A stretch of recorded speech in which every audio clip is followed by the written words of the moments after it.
That's fatal. Spoopy video? Okay, good. Oh no. Tell you what, Listen, I know Davey loves the spoopy videos. Davey tries to act like he hates them. He loves them. Davey loves getting all cuddled up under the blanket, watch a spoopy video. Alright, the YouTube's Darkest Channel 7. we're gonna do today more than anything else. We're gonna do this. Nice guy must die. Nice guy must die. Nice guy must die. Nice guy must die. This is my house from the street. Here is my car. This is a 2-bedroom brick ranch, conveniently located. It's the final day of February 2008. A 47-year-old man living in Pittsburgh, Pennsylvania, named George Sedini, publishes Pittsburgh. his very Yeah, first this is video not Florida, to at YouTube least under the not channel California. MOS B46PGH. I paid $79,000 for this in 1996. That's considered a lot, believe it or not.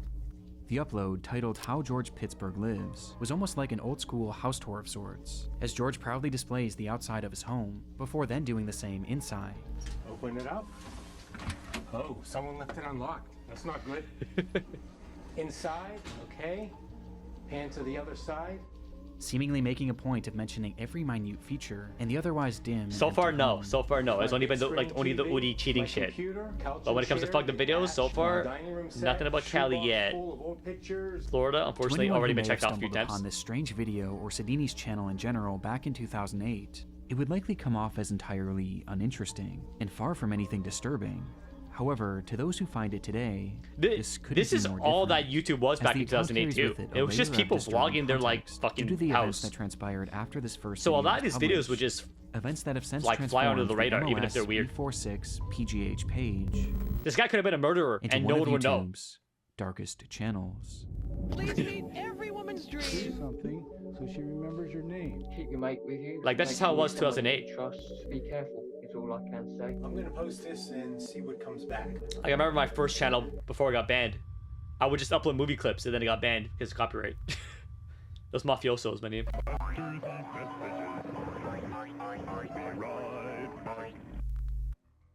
I'm sure most of you guys have heard about the TikTok ban at this point. And honestly, there's something about it that's been bothering me. You or I could do a simple Google search and in a matter of seconds find countless different data broker websites where you can buy pretty much anyone's personal data for just a few bucks. And not only can anyone all of your online safety, I go bought to my two. link at I signed up 3 times, thank you. Bedroom. Without any context, it's hard to know what the purpose of George Sedini's first video was, if it even had one at all. The entire thing just felt so random. But within the footage we've itself been thinking was about one clue that like hints at the fact that George just actually yapping had about a stuff like that, very AJ? specific reason Because for especially uploading because we have this, that with that clue coming in the form that of murder a mystery book on his story coffee podcast table. we have. Okay, come over here. There's some reading material that we're all familiar with. It was called How to Date Young Women for What? Men Over 35, which was about as creepy as it sounded. My first guest today is a 51-year-old bachelor who says if you're a single woman over 30, you're a dating has-been. Please meet every woman's See, dream. and like that was just a regular Don Steele. book. That was just an innocent book in his vlog, and you wouldn't even notice about it. You know what I mean? Like you would just like, you wouldn't look at that book on his Its video. author, Don Steele, had made a living as a dating counselor and life coach, creating various books and programs that were geared towards socially awkward men, exploiting them with the promise that someday they'll be able to get the younger girl of their dreams, even after they reached middle adulthood, and all that they had to do was pay for his course, pay for the book, and dedicate themselves to becoming more desirable. And George Sedini was the perfect target. Despite having a successful career as a systems analyst at a law firm, he struggled to maintain any relationships with the women that he met. It had been well over a decade since he last had a girlfriend, and despite desperately wanting one, George just seemed to lack the ability to connect with women on any level, even as just friends. And as his isolation began to grow, so too did his obsession with finding a girlfriend. George had nearly given up these pursuits too, until he was introduced to Fucking Don story of Steele's TJ right course, here. viewing the program as his last real shot He at just human has enough one connection, day. obsessively reading the book to the point that he was supposedly able to recite passages by memory alone. On top of memorize this, he that would whole also book. attend many of this supposed guru's in-person seminars, with some of his visits even being captured on camera and later posted onto Don Steele's YouTube channel. It used to be down here. It was called a codpiece, and it's gradually over the years moved up here. So it's read like an erect you-know-what. And it was in these courses where George was subjected to all sorts of bizarre and unsettling ideology. Turn around here, look at me, and I'm going to tell you what we're going to do today. The Right more than Attitude anything Workshop Part 1. Else, we're going to do this. Nice guy must die. The nice guy must Despite die. agreeing with this man wholeheartedly and following all of his work, George was still making very little progress, which was evident by the footage of him attending these seminars, as he appears incredibly nervous and kept mainly to himself. And so, recognizing that George had much to improve on, he was given an assignment by one of his instructors. He was told to film a video of his house, so that the instructors and everyone else in the class could see if he was really making himself and his environment desirable enough to any woman who might come over. Oh, that's why he was filming a random YouTube video of his house. Couch and chair, they match. The woman will really be impressed. Nah, this is so TJ coded. Knowing this, the footage feels so much lonelier. Game computer station where I make my Call of Duty maps. The women are gonna be flocking. As it was almost like he was trying to sell his way of living as being good enough for a partner that he was really no closer to finding. There's something so depressing about it. And this wasn't his only video. It is easy for me to hide from my emotions for one more day. Take a long drive in the car. Imagine just stumbling upon this guy's YouTube video in 2008. Or just do some mundane task around the house that really doesn't need to be done. That's not too important. And there you go, one more day. And one more day turns into one more year. Months later, on June 23rd, 2008, George would return with an upload he had filmed inside of his basement. And in it, we get more insight on just how severe his isolation had become, though he still held on to a sliver of optimism thanks to Don Steele's course. Now, RDS says that I have approximately maybe 15 more years to be successful at this. And when I heard that, I wanted to continue immediately. Buddy, you're 35. 15 more years of trying to get a girlfriend, bro. At that point, give it up, man. So, well, my objective is to be real and to learn to be emotional and to be able to emotionally connect with people. Before he eventually reverts back to talking about his uncanny desire to find a younger woman. Because when I'm 10 to 20 years older than she is, she has to feel good about this thing. Ending the video with hints of an uncertain future. I'm going to post this and see what comes back. See what's come back. See what comes back. No women to your house. And soon after, it appears George gave up trying, essentially accepting his life of loneliness. But while this would be the last video made to his channel, we'll find out in a second, he wouldn't leave the internet entirely. Soon after this final video was posted, a website was launched called GeorgeSodini.com, George Sodini, which served as a place for George to blog about his emotions. Oh, he was 48 at the time. Beneficial for him, yeah, buddy, you're done. This website would instead only serve 48, to no girlfriend, you're done, dude. Madness. Just give it up at that point. An immediate red flag was raised by the very first text you see on the website, as George wrote, "Why do this? To young girls? Just read below. I kept a running log that includes my thoughts and actions after I saw this project was going to drag on." With the line serving as some sort of bizarre disclaimer, though with no other context, George's entries began. December 22nd. He's totally kidnapping a girl. Time is moving along. Plan to have this done already. He's totally kidnapping someone. Log here as time passes. Or stalking someone. Many of the young girls here look so beautiful as to not be human. Very edible. After joining this gym, I started lifting weights. Like it. He's stalking at the gym? This post encapsulates what this blog would be focused on. Young women he would see throughout the day, his time at the gym, and his plan. This plan was never expressly stated on the website, but it was something he obsessed over, very mentioning edible it in every single one of his posts, and dubbing it the exit plan, even going as far as to provide a date and time for it, January 6th, 2009, at 8:15 p.m. Before this day would come, however, he would provide further insight into just how lonely he was. Moving into Christmas again, last Christmas with Pam was in 1983. Who knows why? I'm not ugly or too weird. No sex since January 1990 either. I was 29. No shit. Over 18 years ago. I actually look good. I dress good and clean shaven, bathe, touch of cologne. Yet 30 million women reject me. Over an 18 or 25 year period. That's how I see it. 30 million is my rough guesstimate of how many desirable single women there are. 30 With million, other posts buddy. of the same nature, the day eventually came for his big exit plan, January 6th, with George writing one message that afternoon. I can do this. This log is not detailed. It is only for confidence to do this. The future holds even less than what I have today. It is 6:40 p.m., about an hour and a half to go. God have mercy. I wish life could have been better for all, and the crazy world can somehow run smoother. I wish I had answers. Bye. Despite this appearing to be his final post, George Sidini wasn't quite finished, as he would come back only hours later, writing simply, "It's 8:45 p.m. I chickened out. Shit. I brought the loaded guns, everything." What? Whatever George Sidini had been planning that day, it was clear that his exit plan was He's either something trying to shoot up the gym, disturbing. or he's And gonna based on his use of guns, plural, hold up a it woman was likely not gunpoint just an exit plan for and kidnap himself. her. But thankfully, he didn't go through with it. In fact, he seemed to have dropped the plan entirely, as months would go by without any update to his blog. Though this wouldn't last, as in April of 2009, he began posting yet again. It's crazy that you could with these see him in entries that being footage, even more and this disturbing. footage here, July 23rd, of this guy's seminar. 2009. Wow, I just looked out my front window and saw a beautiful college-age girl leave Bob's house across the street. I guess he got a good lay today. College girls are hoes. I masturbate frequently. What? He is about 45 years old. He was long hair. That took a random hot turn. little hottie with a beautiful bod. I masturbate frequently. Anyways. Frequently. The strangest part of this entire website was, according to those he worked with and the neighbors, they all thought George was normal.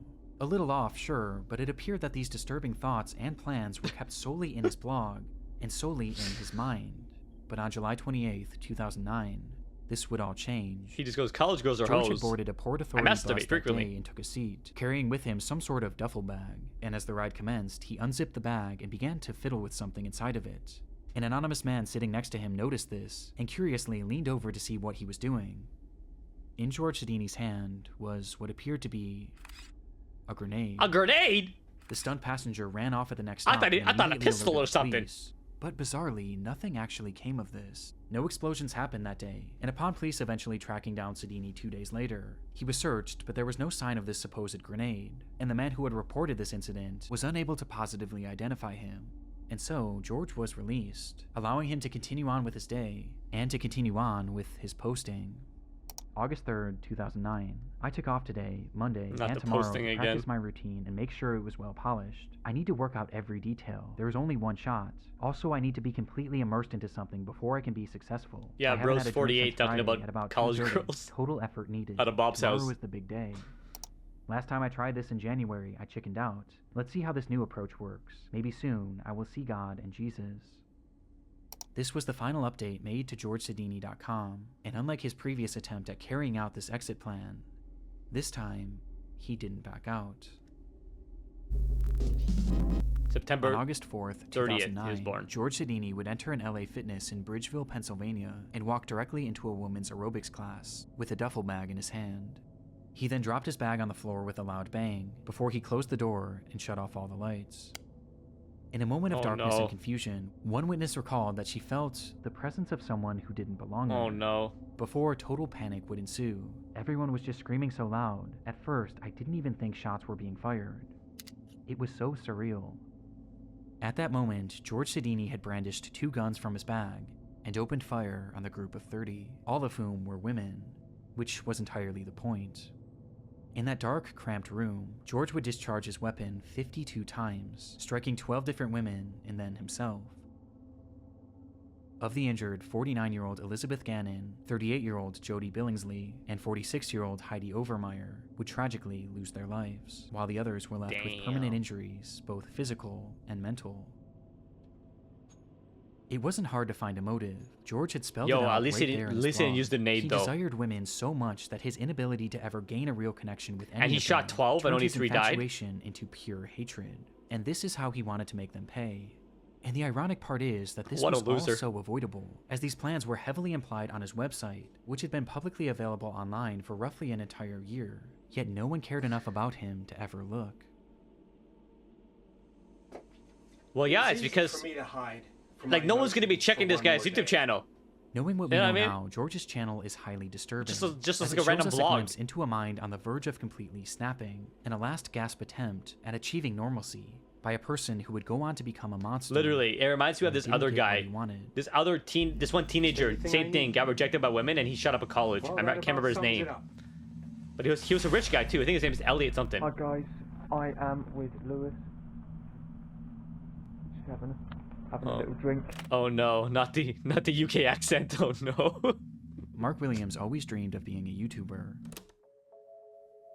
He had grown up watching parkour content on the site, becoming attached to both its many talented creators and the hobby itself, eventually becoming so inspired by it that he launched his own channel in 2019, at the age of just 15, with Mark hoping that someday this channel would make that dream of his come true. Yeah, his name was Elliot. I think it was Elliot Rogers. Years, but eventually Mark would settle on the moniker Displace. And depending on who you ask, his videos were either extremely impressive or extremely irresponsible. This video here is Mark high atop buildings, this jumping video rooftop here to rooftop. Is called YouTube's Darkest Channel 7. Climbing on massive abandoned cranes, and fleeing from security guards and the cops on more than a few occasions. Police are on the way already now. Yeah, they'll catch me then, won't they? So this one here is definitely the UK. Often seen with him was his younger brother, who he had grown incredibly close with, which was due in part to the fact that Mark was somewhat of a loner and didn't have many friends in his own personal life. Though according to his mother, this wasn't necessarily by choice, as she explained that he did desperately want friendship, and he was incredibly caring. He just had a habit of making the wrong friends, describing Mark as trusting to a fault. Mark's longing for camaraderie became especially apparent not long after the launch of Displace, as his brother slowly began appearing less and less in his videos. I'm trying to figure out how would this go which dark. He implied was something he didn't enjoy. My only guess would be his brother falls to his death. He's not now. I don't think he's coming back at all. He ditched me, leaving me by myself, and I've got a problem with talking to myself as well. This, coupled with the fact that he was dealing with the tribulations of growing up, led to his uploads on the channel becoming more and more sporadic, as he would often go dark for a few months, only to return with the promise of more consistent uploads. Alright guys, don't know if you can see me or not, but I promise you Displace is coming back. That often never came. It was clear that he still longed to be a YouTuber, he just needed some sort of a spark. And sure enough, at the end of 2020, he would find one right in his own comment section. In a since-deleted video, Mark would receive a comment from a man named Lewis Ashdown, who explained that he was a big fan of Mark's content and that he would love to join him in an upcoming video, as they both just so happened to live in Uckfield. It was exactly what Mark had been needing, a friend, and not only a friend, but a friend he could make videos with. And so that's exactly what he would do. Hi guys, I'm back here with Lewis, and we're going to do the water treatment facility in Uckfield on the industrial estate. See you in a sec, guys. From their first meeting on, Lewis became a core part of the Displace channel, leading to the two growing closer by the day, with Mark speaking about this bond on a live stream in March of 2021. What's gonna happen? If you're going exploring at an abandoned pub, fucking COD Ghost Hoodie. Yeah, keep your mate with already you, has bad taste in games and now friends probably. You know, and be careful is all I can say. Because in the video where me and Lewis climbed the college, you know, I was constantly looking out for him because he did get dangerously close to some of the edges, but you know, that's what life's about, isn't it? Someone's gonna fall to their death. Mark still had other issues getting in the way of his uploads, as he was now 18 years old and was facing the reality of having to get a job, forcing him to put his channel on the back burner. Mark discussed this struggle and the many others he was facing at the time in that same March livestream, with his tone about Displace's future sounding less than optimistic. I've been doing some talking with Lewis, seeming like he wants to get back into climbing and stuff. I haven't actually done it since Christmas, and I've got a bad back. It's been getting worse and worse lately. Don't know why. I need to go to the hospital and have myself checked out. I am not sure where my channel is going to go. I don't know if I'm going to keep doing these videos. I don't know if I'm going to be doing different videos, or whether I'm going to stop completely. But unlike other times when he had gotten down on his channel, this time he wasn't alone, and his friend Lewis was there to have his back as he pushed Mark to continue his work, I love it. Even showing up in the comments I of love this the mystery live of stream it. under the name Moral Unknown, where he went as far as to offer up a potential location that they could film their next video in order to get Mark re-inspired. We'll do Buxted Hotel first video back? And sure enough, just days later, the two would arrive at Buxted Hotel to begin filming yet another video. Hi guys, I am with Lewis. Having a little drink. Oh, This would be their last on the Displace channel, as not even 2 months after it was drinking uploaded, while doing parkour. both Mark Williams and Lewis Ashdown would vanish without a trace. What? Both of them got kidnapped? In 2021. It was the waning hours of Saturday, May 29th, 2021. Mark met Lewis at the Maresfield Recreation Ground to have a few drinks and discuss their next potential video. Though once there, it was the drinks that took priority, and very quickly Mark had become intoxicated, leading to him calling his house to tell his aunt, who he had been living with, that he would be heading back now. On the call, his aunt could tell that he was drunk, but Lewis chimed in to assure her not to worry, telling her, "I'll get him home safe," which made his aunt feel slightly better. After all, it was only a short few-minute walk back to the house anyway. Instead, 12 hours would pass, and Mark still hadn't made it back, while Lewis himself also failed to arrive home. At some point during their short walk back, both boys had disappeared. They were reported as missing the very next morning, and the area they were last in was combed thoroughly, though very little was uncovered. Around them had been large pockets of forest and murky bodies of water, leading to some questioning if perhaps the boys had gotten lost, or even had fallen into the water. Bro, when people just randomly disappear like that, it's so creepy. As a full 24 hours passed, many began to fear the worst, until something strange happened. Reports began pouring in from witnesses claiming to have seen Lewis. Some thought they saw him leaving a local pub the morning after he supposedly had gone missing, while others had seen him at a local movie theater, seemingly completely unaware that the whole town was looking for him. These sightings introduced the possibility that the boys were perhaps runaways, causing several pleas to be made throughout the press, begging them to come back home. But it would be the police who would find Lewis first, tracking him down at his friend named Liam Hansen's house. There, the cops fired off a barrage of questions, as they not only tried to get answers as to where the boys had been, but more importantly now, they needed to know where Mark was. Throughout all the sightings, it was only ever Lewis that had been spotted. Yikes. And even now, after searching this friend's home, Mark wasn't there either. So where had Mark Williams gone? Well, Lewis himself offered very little, outright refusing to speak on the boys' whereabouts. But his friend Liam wasn't so quiet. So Lewis was the when drunk. He was questioned Lewis separately, was the one that was drinking. He claimed to know exactly what had happened on the night of May 29th, 2021, the day in which both boys had disappeared. And he knew because Lewis had told him. Oh no. According to the boy, the night that Lewis and Mark had met at the park, I'm guessing he got Lewis drunk and they poured got a an cocktail argument for his friend, and then another, each one stronger than the last, causing Mark to become drunk almost immediately. Oh, realizing he was drinking too fucked much, Mark told Lewis that he had enough. But Lewis persisted, outright demanding that he keep drinking, leading to Mark begging Lewis to let him stop. At one point, Mark's pleas finally caused Lewis to back off, as the boy instead agreed to make him a non-alcoholic drink, only for him to fill the cup with even more liquor when Mark wasn't looking. Did he die of alcohol By poisoning? 11:30, Mark could barely stand, prompting him to make that phone call to his aunt, letting her know that he would be back soon. Meanwhile, Lewis had been so preoccupied with getting his friend drunk that he was still fairly sober at this point, and in his sober state, he promised Mark's aunt that he would get him home safe. Seconds after that phone call ended, Mark hunched over to vomit, which is precisely when Lewis pulled a large kitchen knife from his pocket and plunged it directly into Mark's back. What the? Mark stumbled and asked Lewis to call him an ambulance, being unable to comprehend what had just happened, to which Lewis responded by laughing, before doing it again, and again, and again. This is what Did Lewis not had expect told that. Liam in the days after the alleged attack, but as Liam recounted the story to the police, he made it clear that this wasn't just a tall tale, as he had actually seen it for himself. When Lewis had told him the story, he pulled out his phone and put it up to Liam's face, revealing that he had filmed the entire ordeal. And sure enough, when police searched Lewis's devices, they would find that footage, though it was far worse than they ever could have imagined. On Lewis Ashdown's cell phone were 7 total videos depicting the attack, with the footage spanning nearly an hour in total, during which Mark had been stabbed 107 times. 107 on top times. of having a number of other sadistic things done to him. This guy's a psychopath, yeah. And all the while, it was said that Lewis was giggling manically. When asked about what he had seen in those recordings, Liam provided further detail This on just guy, how Lewis, awful the attack was, recounting that he ripped Mark's eyes out. He ripped his eyes out. This guy Lewis was in Mark's comments, by the way. This Lewis guy was the one that commented on Mark's video saying, "Hey man, a huge fan, let's hang out, whatever." And then they were hanging out for I don't know how long, making videos together. And then he just decided to do this one day.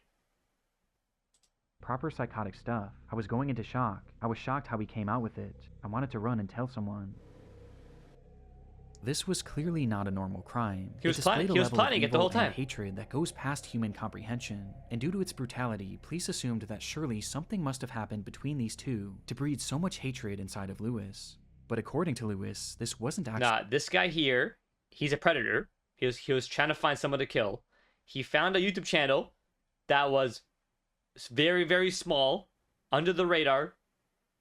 He found a guy that he knew was lonely, because he's vlogging it himself, talking about how lonely he is. He found a guy that's lonely. Literal fucking psychopath predator vibes right here, bro. He found his victim. That's literally what it was. The case. Instead, he stated This that he guy's had desperate simply for a friend. found Mark to be annoying, and that he had been wanting to kill him for some time because Yeah, of see? this, Yeah. and had just been waiting for the right moment. Plus, he always wanted to know what it was like to kill someone. And that was it. That was his entire motive. Lewis Ashdown would be arrested the day Yeah, he look at was those eyes, found, literally. and later sentenced to life in prison, with parole eligibility in 25 years, while Mark's body was found dumped in a nearby body of water, and eventually given a proper burial. Okay, at least the family was able to rest. Hi guys, I'm back here with Lewis. At least he got a proper And, burial, we're but gonna goddamn, do the, 107 water times stabbed treatment and his facility. eyes ripped out? With What this the context, fuck? Mark's channel is utterly devastating. All he wanted was a friend to film videos with. But sure enough, as his mother had warned, he was trusting to a fault. If you're going exploring at an abandoned pub, yeah, keep your mate with you. Make sure he's someone you can trust, you know, and be careful. Which brings us to a disturbing revelation. Damn. Just months before he would kill Mark, Lewis was the one that encouraged him to get back out there and film with him, and based on his testimony that he had been wanting to kill Mark for a long time, it makes it very clear that he was doing this not to be a good friend, but to get Mark alone in an isolated spot, so that he could carry out his plan. And adding more weight to this theory, when they For visited sure, the Buxted for sure. Hotel, which Lewis himself had suggested during the livestream, Mark was uncharacteristically drunk. Hi guys, I am with Lewis. Just having a little drink. Okay, so we'll smash this after we smash these. Which was never really part of his channel before that upload.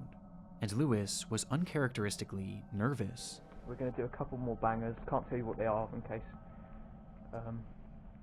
anyone's watching that shouldn't be watching. Who's watching? Well, no, I mean watching the videos because I thought. Yeah, I know that the police do watch my channel sometimes. Paranoid even of being caught by the cops, despite being totally unfazed in previous videos, where in some he True. was literally being chased by security guards. That's red flags And right there. coincidentally, by the end of this video, we get an indication as to why Lewis was so nervous.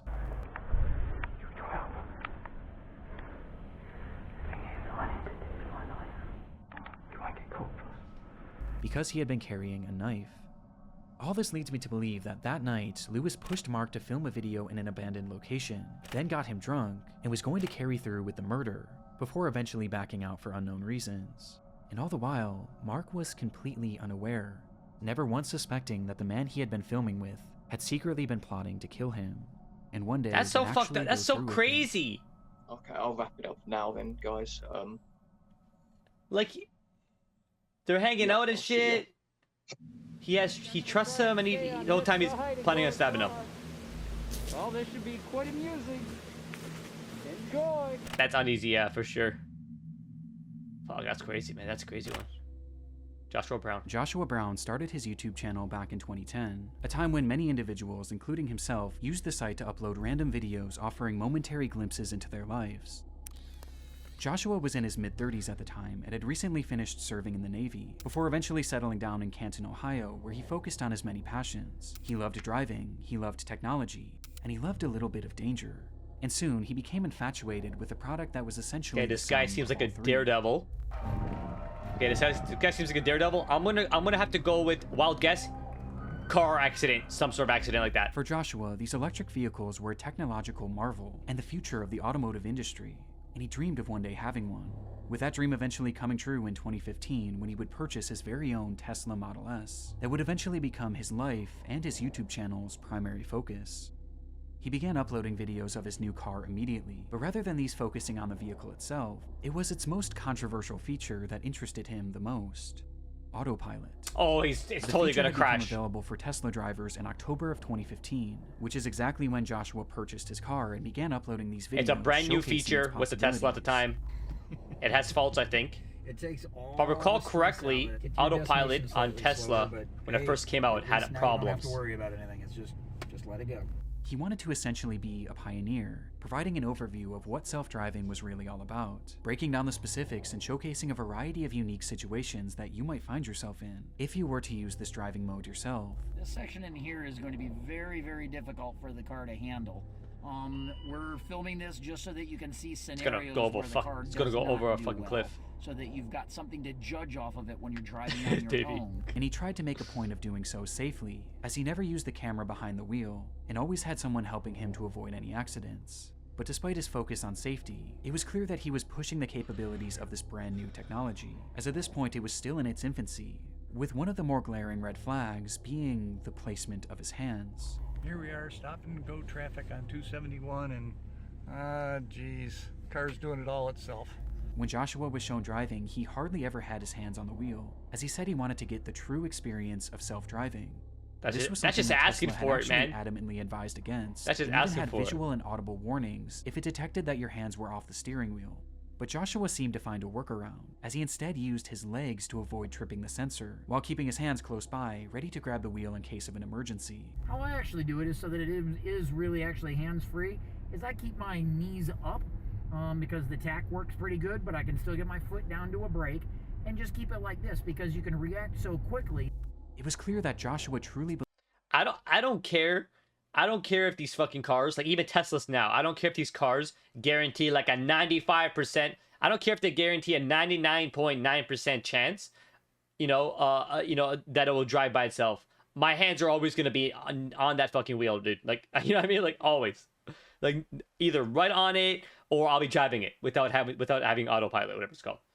Like, fuck that. believed I'm that this car not that was putting my driving life him was safe, in the hands and of this belief was a only strengthened of a on machinery. April 5th of 2016. piece of machinery. That day, Joshua had been driving his car on the interstate when a large truck suddenly merged into his lane, with its driver not even seeing his car. And before Joshua could even react, the autopilot kicked in and veered out of the way, avoiding what would have been a certain collision. Amazed by the event, Joshua would upload dashcam footage of the close call to his YouTube channel, where he praised the vehicle's response. Tessie did great. That's pretty good for Excellent 2015 job, though. Elon.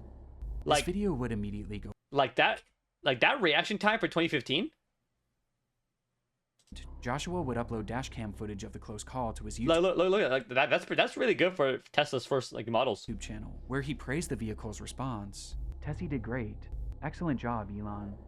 This video would immediately go viral, exploding to over 4 million views between the two versions that Joshua had posted. But while the response to this video was overwhelming, especially for a channel that was accustomed to getting just a few hundred views, there was one response in particular that impacted Joshua the most. As Tesla's owner, Elon Musk, would repost the No video way. on Twitter. Stunned by Really? the tweet, Joshua would later state, "For something to catch Elon Musk's eye, I can die and go to heaven now." Oh no. He had no way of knowing then. Why that would this you would jinx not be the yourself like last that, time bro? that Elon Musk would tweet about him, though his next feature would be under much different circumstances. Wow. It happened just That's 1 dark. month after Joshua Brown's video had gone viral. He was driving on Highway 27 on a clear sunny day at approximately 4 p.m. With open road ahead, Joshua turned on his trusted autopilot, and it stayed in autopilot mode for over half an hour, as at this point, his trust in the car was higher than ever, causing Joshua to seemingly lose focus on the road, as he was quickly coming up on an intersection where a massive 18-wheeler had There been it turning is. left, Yep, there it is. blocking Joshua's entire lane. Joshua was seemingly so unfocused that he didn't even notice it. Even stranger, the car itself didn't detect this either, despite the entire trailer being horizontal in their lane. This was due to its pure white body, as the sun was shining so brightly against it that, for whatever reason, it became invisible to the self-driving AI. And with neither Joshua nor the car It makes sense too, because like you can see the little display here. The newer models this display here is on this screen right here, very big, and you can see it detecting the car ahead of him. You can see it detecting that car right there. But the new models, as you guys know, the new models would detect all these cars ahead as well as that car. So you'd have cars on the left here, cars on the right, car ahead of you, overhead view, fucking back view. Like now the Teslas are just fucking like all these cars are scanned. You know what I mean? But like look at the display on the first model. Only this car. That's it. Like, this car here is not even on display, bro. Like, that's crazy. registering the danger that they were in, the vehicle would strike the trailer, going 74 miles per hour. There were no attempts by Joshua to even move the steering wheel, and the brakes hadn't so much as been tapped. The collision happened at full speed, and it happened so fast that the car drove straight through underneath, shearing the entire top of the vehicle. Oh yeah, he got decapitated. This motherfucker got. If he didn't get decapitated, I'll be so surprised. And continuing driving full speed down the road before it would eventually crash to a halt. When the driver of the truck rushed over to see the damage, Joshua Brown was already dead, and the truck driver could hear nothing but the sound of Harry Potter. You can own it on DVD and video. The adventure is bigger. What? The magic is stronger. Harry Potter. Discovered in Joshua Brown's car was a DVD He was player, watching which the many believe movie. Joshua Oh had my used to God. watch Harry Potter while on that drive, thus explaining why he never reacted to the impending collision. Now, this is something that has been disputed by his family, and ultimately it doesn't seem to have been fully proven or disproven. But in the end, the fault of the accident was placed mainly on the driver of the truck. So he's going here full speed. He's going here at 70 miles per hour on the highway. This truck here just fucking turns left. He goes right underneath it. Swerve, boom, crash. Fuck, that bad timing, dude. Did this truck even like stop to turn left? Or did it just turn left? Like it almost looks like this truck just fucking just hard left. Truck who had made that left turn, and Joshua Brown, who had failed to pay attention to the road, as it was revealed that during his 37-minute drive, he only had his hands on the wheel for just 25 total seconds. Wow. Yeah, that would do it too. Joshua Brown always wanted to be part of the innovation of Tesla's autopilot, and in doing so, he wrote himself into the history books as being the first person to ever perish in a self-driving accident. And while this is... But you know, when that happened to him, that probably boosted the research into making sure that doesn't happen anymore, you know what I mean? Or boosting the research of getting the Tesla sensors to how they are now. So I guess in the end, Joshua's name is, he's probably pretty happy knowing, you know, where Tesla is now when it comes to the self-driving cars and their sensors and shit like that, and knowing that he helped with that, I guess, in a way. But even though he had to die tragically for it to happen. Tragedy. His death has led to numerous safety improvements Yeah. and a better As I understanding of the said. self-driving technology Called that it. he had given his life to study. Called it. A W video. Just wanted to hop on here at the end. What a creepy video, but W video. I like that video. It's nice. Yeah, welcome to the stream. Join the team. Yeah, it's fatal. Yeah, it's fatal. We don't need to sleep. Time to eat. Set the table. Yeah, that's fatal. Listen when he speaks. Take a seat. Yeah, it's fatal. Yeah, it's fatal. If you try and leave, best believe. Yeah, that's fatal.